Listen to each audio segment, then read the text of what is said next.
எல்லாரும் நம்மை புரிந்து கொள்ள மாட்டார்கள். நம்முடைய எண்ணங்களை ஏற்றுக்கொள்ள மாட்டார்கள்.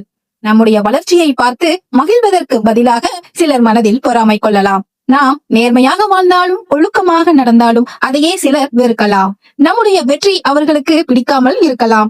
நம்மை குறை கூறவும் தடுக்கவும் காயப்படுத்தவும் முயற்சிப்பவர்களும் இருக்கலாம். இப்படிப்பட்டவர்கள் அந்நியர்கள் மட்டுமல்ல, நாம் வேலை செய்யும் இடத்தில் இருக்கலாம், நாம் படிக்கும் இடத்தில் இருக்கலாம், பக்கத்து வீட்டில் இருக்கலாம், சில சமயம் நம் சொந்த குடும்பத்தில் கூட இருக்கலாம்.